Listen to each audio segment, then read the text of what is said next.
Nitai Gaura Hari Bol, Hari Bol, Hari Bol, Nitai Gaura Hari Bol.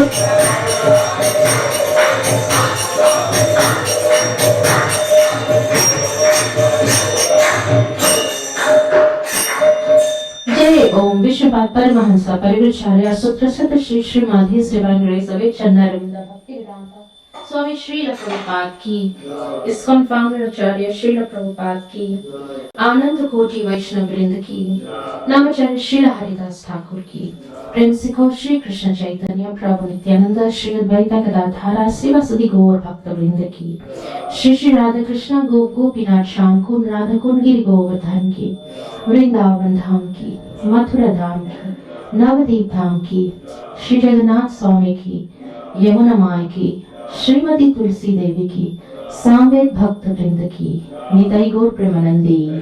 All glories to the assembled devotees. All glories to the assembled devotees. All glories to the assembled devotees. All glories to Sri Guru and Gauranga. Srila Prabhupada ki jai. Srila Gurudev ki jai. Namo Vishnu Padaya Krishna Sthai Putla Srimati Krishna Goswami Niti Namne Namo Hamsane Kashaya Prabhupada Priyate Shrutashti Nishta Prentasya Vakyanuvadini. Good morning, Hare Krishna to everyone. Good morning and welcome to all our online viewers as well who are watching us on Mayapur TV live, on Sydney channel and ISKCON Sydney YouTube. I've also come to know that we appear on Spotify. So welcome to them as well. This morning we are reading from Srimad Bhagavatam. We are reading from Canto 3 and the chapter is 31. And chapter 31 is titled The Movements of the Living Entities, and we are reading from text 44. So, Om Namo Bhagavate Vasudevaya.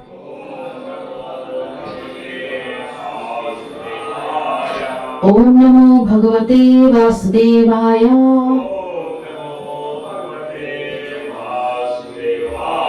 Om Namo Bhagavate Vasudevaya. Narayanam Namaskrityam Naram Chaiva Narottamam Devam Saraswatim Vyasam Tato Jayamudire Nasta Prayashu Badreshu Nityam Bhagavata Sevaya Bhagavati Uttama Shloke Bhaktir Bhavati Naishtiki Krishnaya Vasudevaya Devaki Nandanaya Cha Nandagopa Kumaraya Govindaya Namo Namaha. Okay.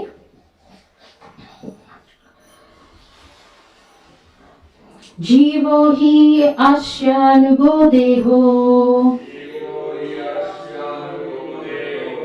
Bhutendriya manomaya Tannirodhosya maranam Avirbhavastu sambhavaha Jivo hi asyanugo deho Bhutendriya manomayaha Tannirodhosya maranam Avirbhavastu sambhavaha Jivo hi asyanugo deho Bhutendriya manomayaha Tannirodhosya maranam Avirbhavastu sambhavaha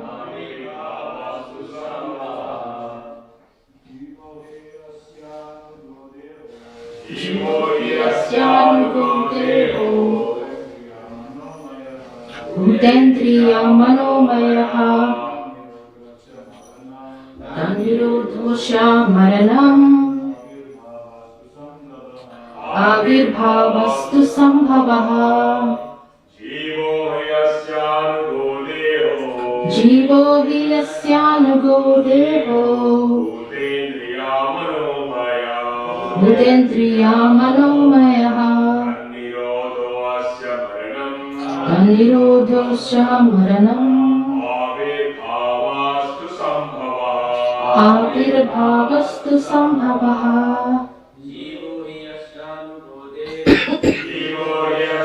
Nugodeho Bhutendriya Manomaya Tanirodha Maranam Avirbhavastu Sambhavaha.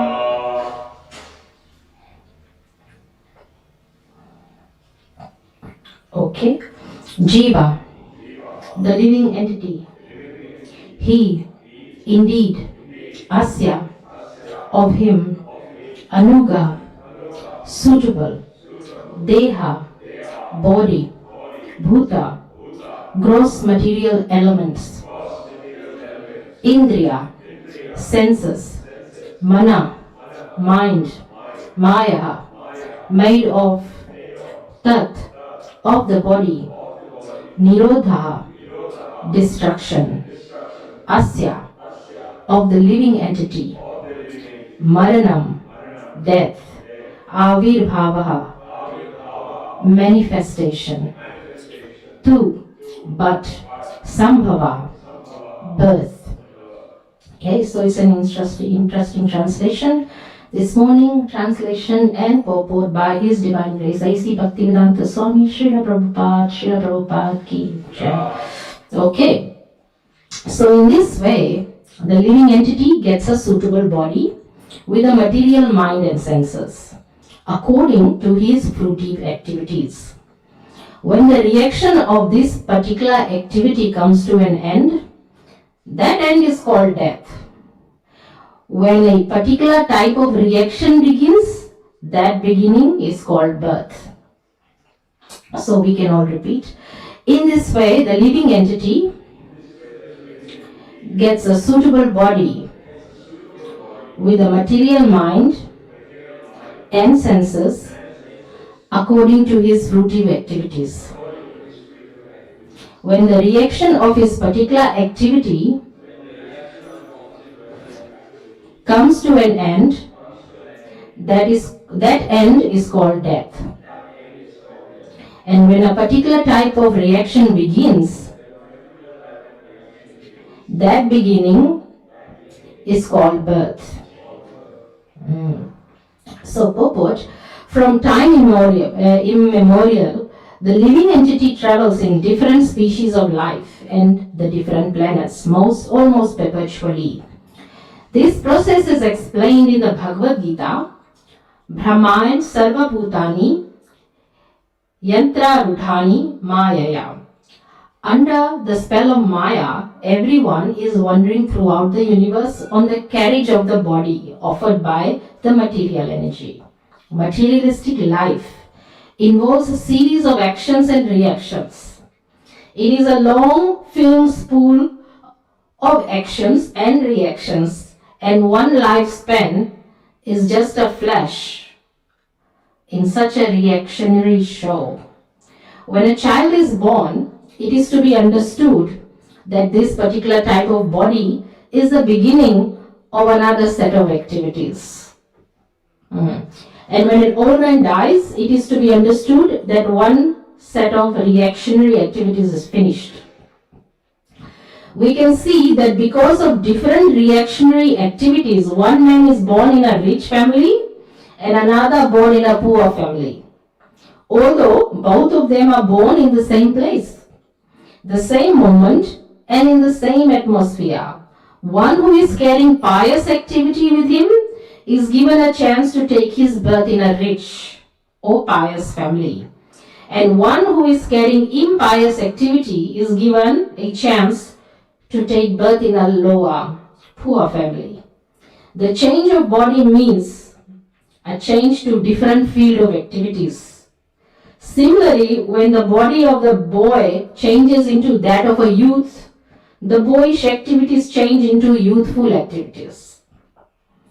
It is clear that a particular body is given to a living entity for a particular type of activity. This process is going on perpetually from a time which is impossible to trace out.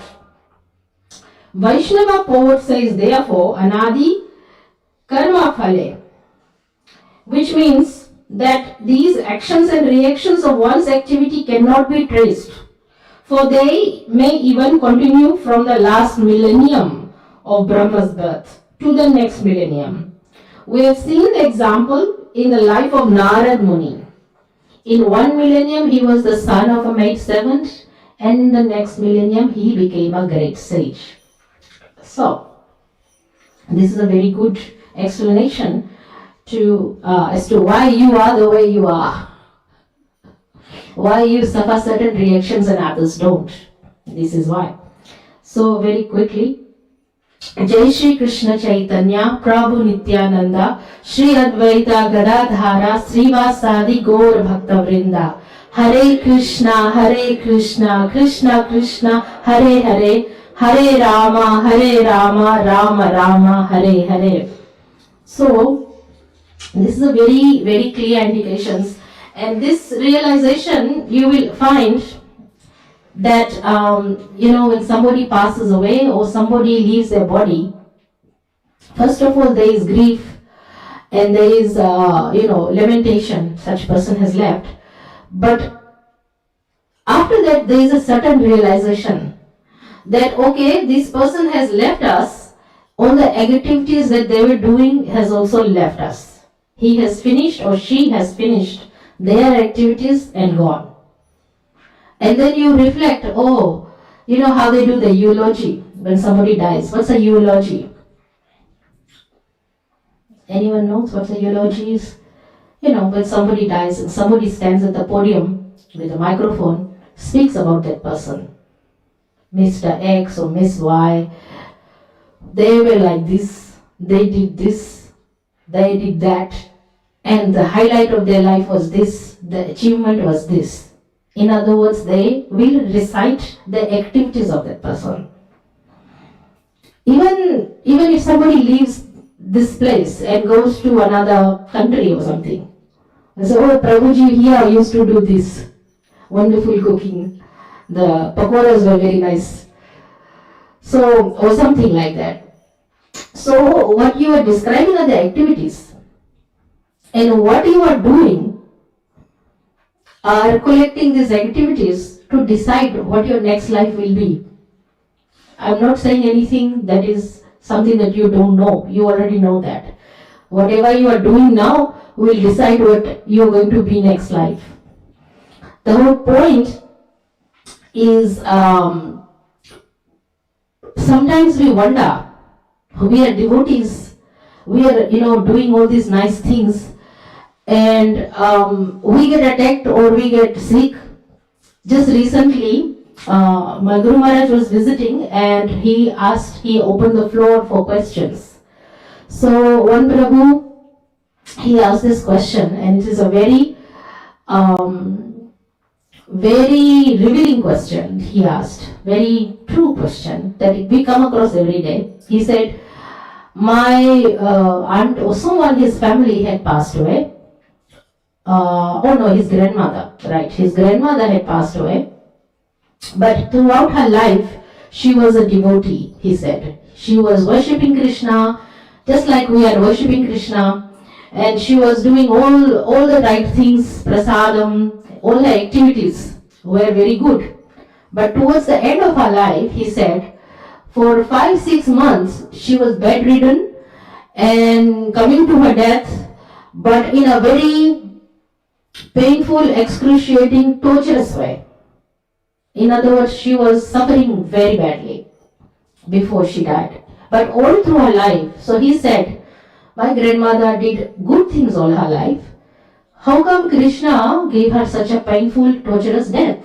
I mean, who's the famous Kirtaniya that we listen to all the time? Indra Prabhu, right? He was a wonderful devotee in Vrindavan. However, the way he left his body, he was burnt. There was a fire in the kitchen, the gas cells exploded, and his body caught on fire. Every bit of his body he got burnt alive. That's how he left his body. It's so painful. Can't even imagine. But he's been a devotee all his life.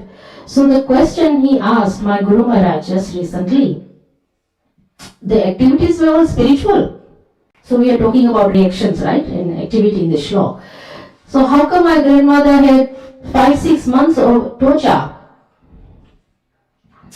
And then he added another bit.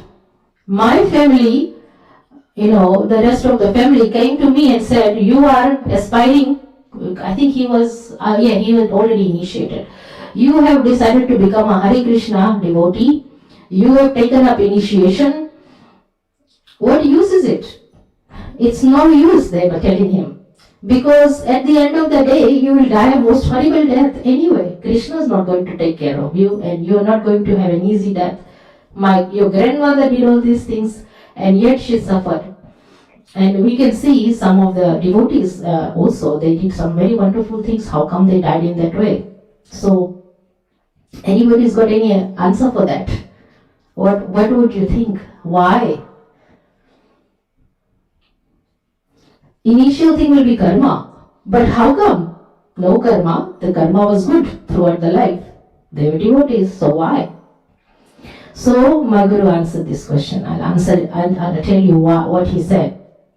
He said, first of all, the death that comes to a devotee in the most excruciating way to us, externally we look at it. But that death is just like when you take this example he gave us, kitten is picked up by the mother with the teeth. The teeth of the mother cat is very sharp. Picks up the cat like this, but the kitten doesn't feel it. He becomes very peaceful and he lets himself be lifted and then taken. Doesn't feel it. But the same cat, if that cat bites you, it's most painful and scratches. So for the devotee, the answer was that the death, however painful it might look, is not painful for the devotee. Like our Bhakti Tirtha Swami, he died of cancer, and towards the end his body was being eaten inside by cancer. But to his last day, the death, he was singing ecstatic kirtans sitting on the asan, and it's on YouTube. You can see it. The next day he passed away. And people who are suffering from cancer in excruciating pain. So that was one answer he gave. So what does that mean for us? It means continue your bhakti and continue your activities. Because no matter what kind of death is there in preparation for you, you will not feel it. It might look very bad to the observers. To say, oh, that particular devotee. And they will also say that, Syamapriya Mataji, now he passed away, he left his body in 2002, I believe, in an accident in Mayapur, in a car accident. So they say, that a person, dies in such a way because they've done bad things. No, not for a devotee. Not at all for a devotee. A devotee this is what my Guru Maharaj said, devotee can leave their bodies in any way. Any way. Because they say, if you're murdered or killed, you become a ghost. Actually, you do. It's true. If someone is murdered or killed, dies in a freaky accident and they're not a devotee, then they obviously will become a ghost. Or if they commit suicide, they'll become a ghost. Now, those of us who are planning on suicide, not that anybody is, of course, but there are people out there who are planning on doing these things, leaving their body in such a way, they become a ghost and they think that after leaving their body, things will be easy. Actually, no. There are other ghosts out there. So you will join a colony of ghosts, and ghosts are very mean and evil things. They will try to become the boss of the person who's just left their body and become a ghost. So you end up being a slave to the more powerful ghost. And if somebody happened to do black magic and stuff like that, they use ghosts, you will be made, or the ghost will be made to do cruel and evil things on the whim of the magic spells cast. So they become a slave to that. It's a very bad choice to commit suicide. Very, very. And not to speak of the bad karma, you will accumulate, you'll have to be born again and live through the bad karma again, all over again, with interest, because it's a sin. So the reason I'm talking about this is this question that was raised. So about the death. But then there was the second part of that question was that the family had come and said bad things. Why be a devotee?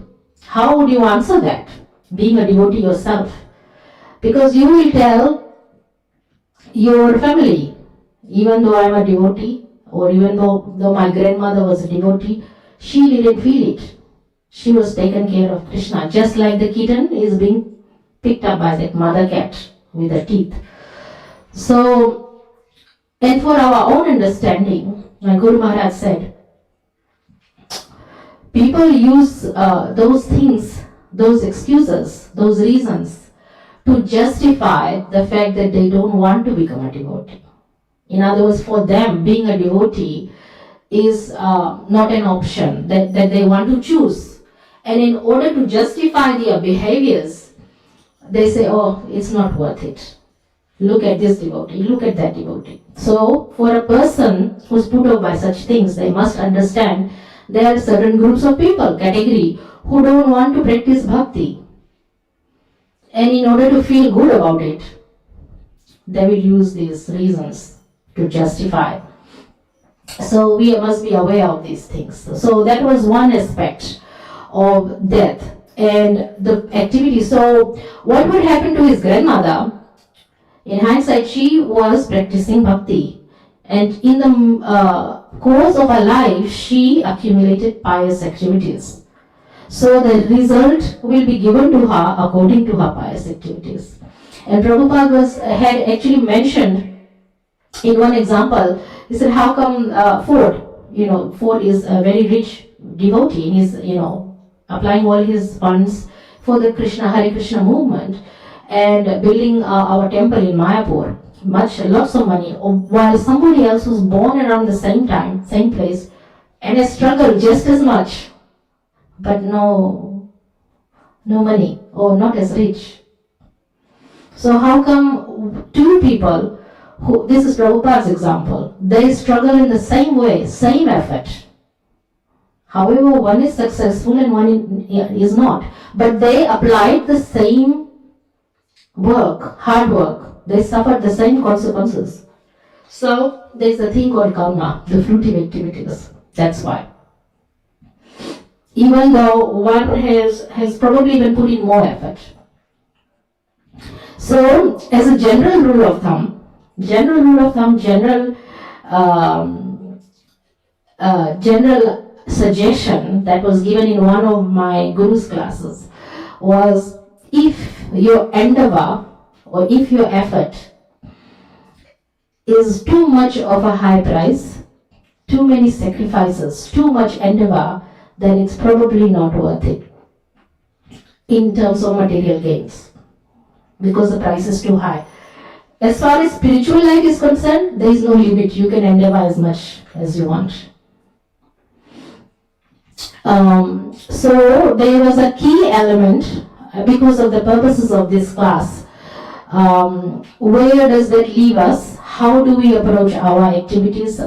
We all know that we are practicing Bhakti Yoga and we are chanting Hare Krishna. We are doing all the right things. So what is it, that special element that we need? That special element that will make you successful in your endeavor to be a devotee. What is it? And you will be surprised, and I'm going to give you an example. I have to pick up my phone. You might or might not be surprised. Some of us who are practicing bhakti already have this. but not all. Did you know that? There are some of us who still have to come to this realization, even after practicing bhakti for years and years and years. That one element, what it is kind of simple, but it is the most important ingredient. And I'm going to read to you this story in the Chaitanya Charitamrita that is given about Ishvara Puri. I'll read the story and then you try to think in your mind what it is that I'm trying to point out. What is that important thing? That even after practicing bhakti, there is one important ingredient in there. So, this is Ishwar Puri in Chaitanya Leela. He is the spiritual master of Chaitanya Mahaprabhu, Ishwara Puri. And Ishwar Puri's guru is Madhavendra Puri. And Madhavendra Puri was reaching his final stage of life. So I'll tell you the story about this. At the last stage of his life, Sri Madhavendra Puri became an invalid. In other words, immovable. Cannot do anything. He became an invalid and was completely unable to move. And so Ishwara Puri, his disciple, so completely engaged himself in his service that he personally cleaned up his stool and urine. This is Chaitanya Charitamrita Adi Leela 9.11. So,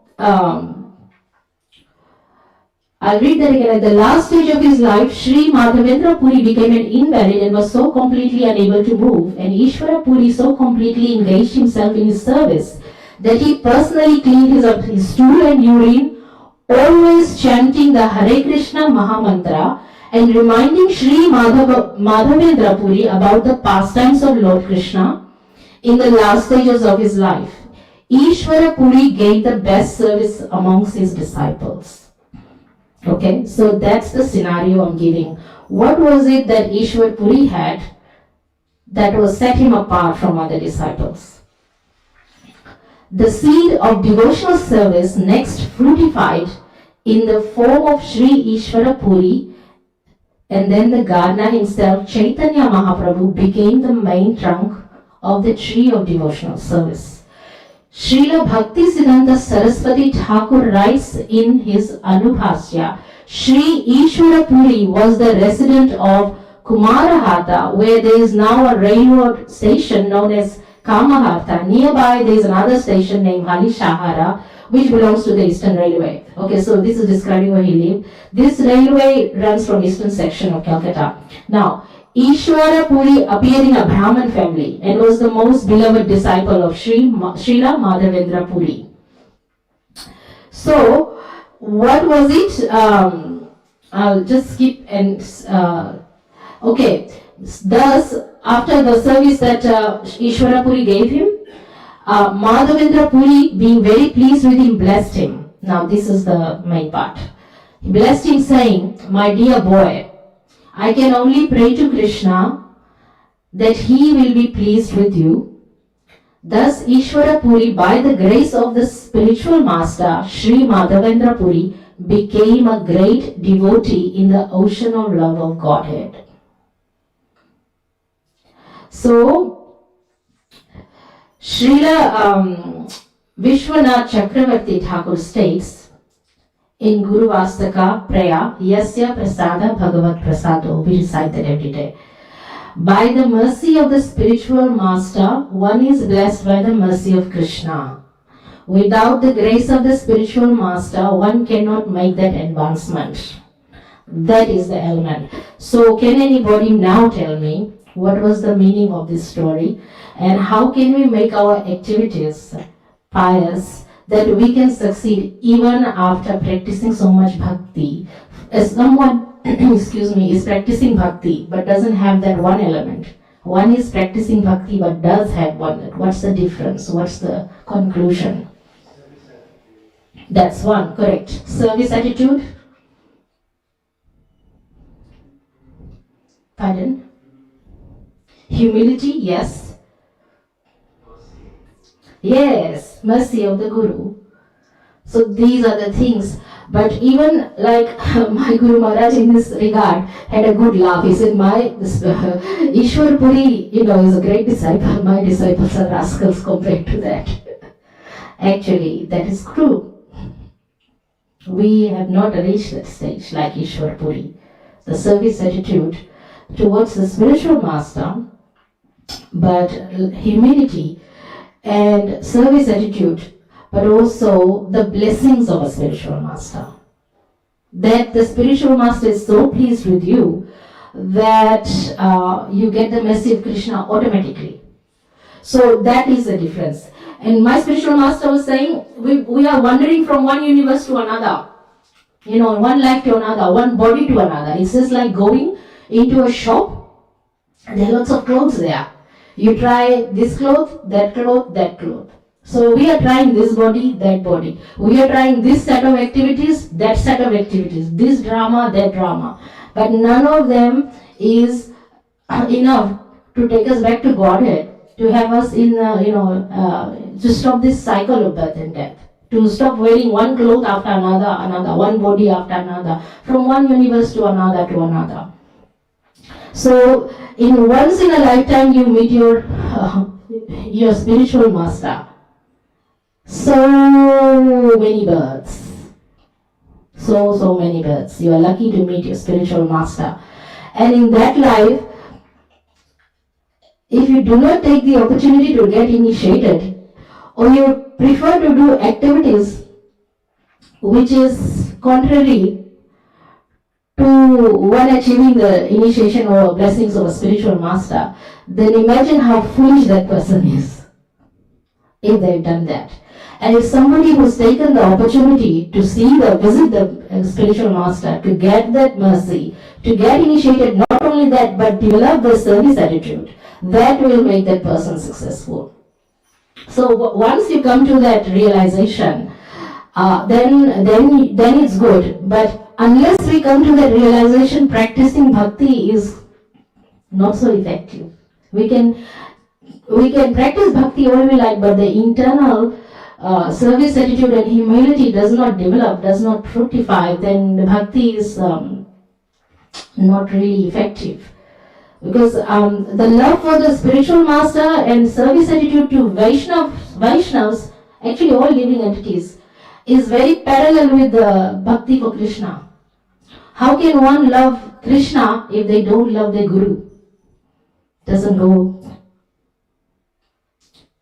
You have to love your guru, you have to practice guru bhakti first, then you can practice Krishna bhakti. They're parallel. So, and then you are given a choice. So, for example, if you choose, how do you choose? If you are given a situation, we discussed in the last class, I said, the choice you make is very simple. Is this pleasing to Krishna? If it's pleasing to Krishna, I will do it. But how do you know if it's pleasing to Krishna or not? So then the answer comes, is this pleasing to my spiritual master? Is Prabhupada going to be pleased if I do this, if I make this choice? Is my Guru going to be pleased if I make this choice? If Guru is pleased, if Srila Prabhupada is pleased, definitely Krishna is pleased. That's how you make the decision. So this internal has to develop first. There is an external. You have your duties, you are somebody's son, you are somebody's father, you are somebody's daughter, you are somebody's wife, husband, whatever. Those are external duties, but internal relationship has to fructify, develop. You have to work on that.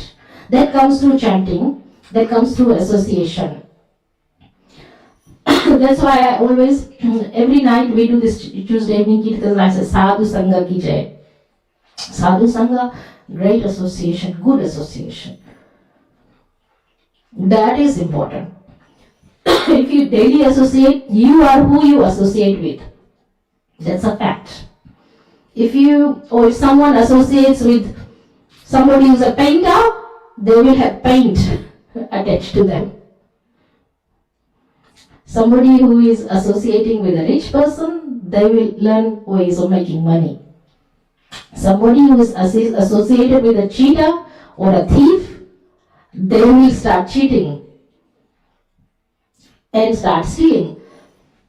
So association is important, but this particular slope today of taking one birth after another, fruitive activities, you are born like this today is because of your past karma or past activities, and you were born here to complete a set of activities.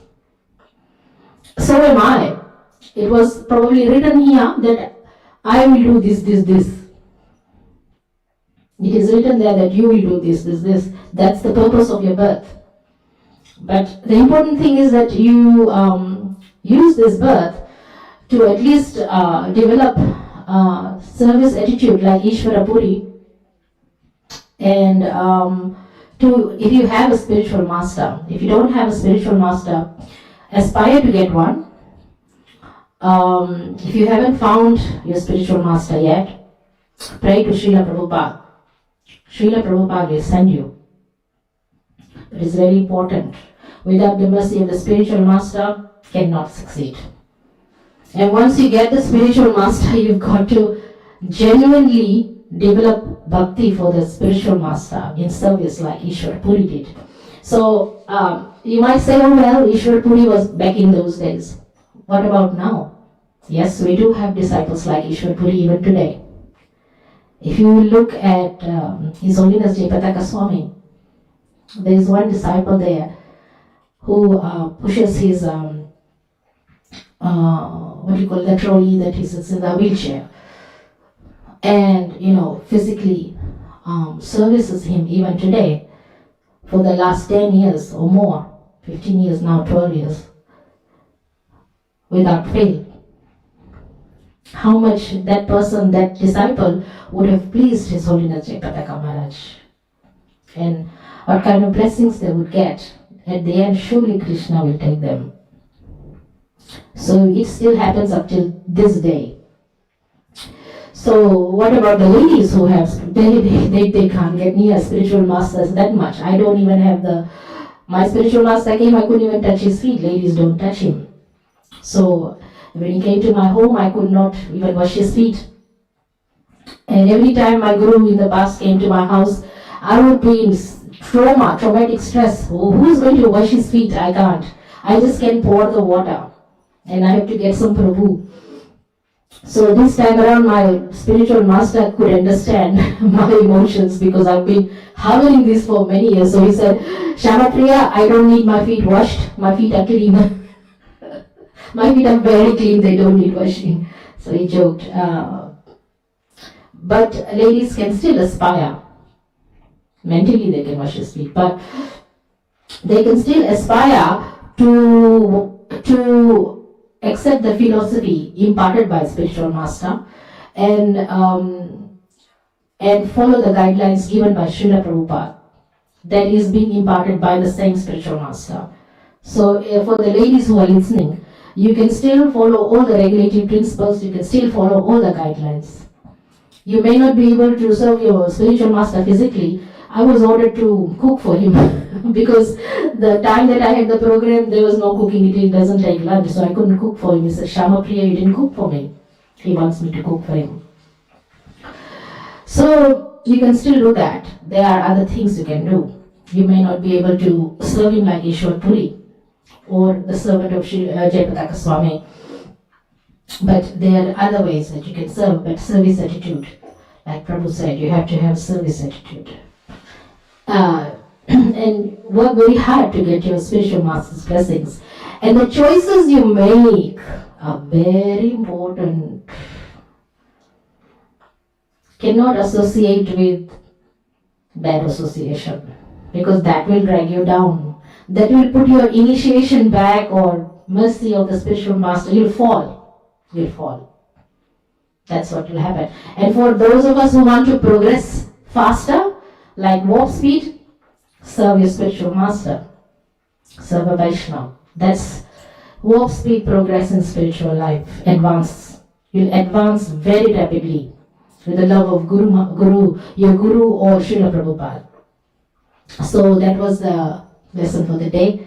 Thank you for listening. I don't have, unfortunately, time for questions today, but maybe next time. Hare Krishna. ग्रंथराज Shrimad Bhagavatam पुराण की, श्रील गुरुदेव की।